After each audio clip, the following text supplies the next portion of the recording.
National highway authority દ્વારા Bhavnagar Somnath national હાઈવેનું કામ હજુ સુધી સંપૂર્ણપણે પૂર્ણ થયું નથી. તે પહેલાં જ મહુવા તાલુકાના લોંગડી ગામે ટોલ ટેક્સ શરૂ કરી દેવામાં આવ્યા છે, જેમાં ખાસ કરીને મહુવાથી 20 કિલોમીટરના અંતરે આવેલ લોંગડી ટોલ પ્લાઝા શરૂ કરવામાં આવતા અનેક સવાલો ઉઠી રહ્યા છે.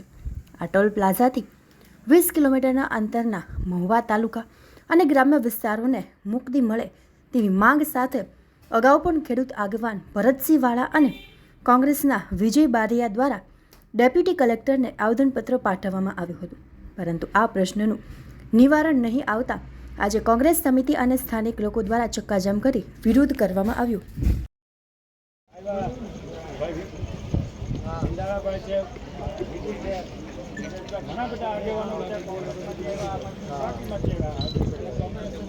લાયસન્સ દઈ અને આપણને ટેલટોક્સ મુક્તિ આપવાની. બોલો ને આ રેટમાં એમાં છે એમાં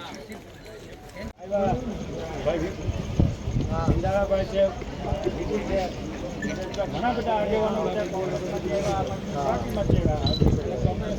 किया है 20 किलोमीटर है प्लाजा, जहाँ हमारा प्लाजा है उस लोकेशन से 20 किलोमीटर के एरिया, उसमें एरिया में जो भी गांव आते हैं उसमें नॉट कमर्शियल व्हीकल के लिए केवल वाइड नंबर प्लेट व्हीकल जो होता है पर्सनल व्हीकल, उसके लिए 340 रुपये का पास इशू किया गया है, जिसको हम मतलब इशू भी कर रहे हैं पहले से ही, लेकिन इन लोगों को बेकार के मतलब कुछ नहीं है, उनका कोई मतलब आंदोलन का कोई ऑब्स्टेकल नहीं है.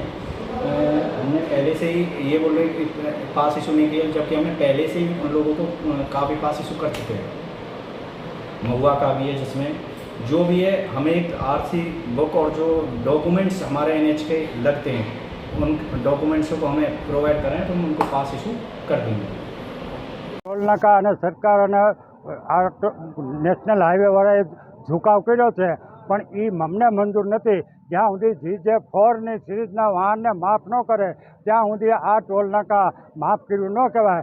અત્યારે તો આંદોલનના કારણે અને દબાણ લોકોને એક મોટું સંગઠન જોયું એટલે એને નમતું જોઈતું. આ બધા આગેવાનો આવ્યા અને એને અહીંયા રજૂઆત કરી એટલે ટોલ નાકાના અધિકારીએ અત્યારે આશ્વાસન સારું આપ્યું, પણ કાલની પરમ દિવસે 2 દિવસ પહેલાં જ અહીંયા 5-5 હજાર રૂપિયા આજ અહીંયા પાસ લેવાના માગતા હતા, એ અત્યારે બંધ કર્યા અને નમતું જોઈતું છે. પણ આવનારા દિવસોમાં જ્યાં સુધી ભાવનગર જિલ્લાનો GJ4 વાહનનું માફ નહીં થાય ત્યાં સુધી અમારું આંદોલન શરૂ રહે.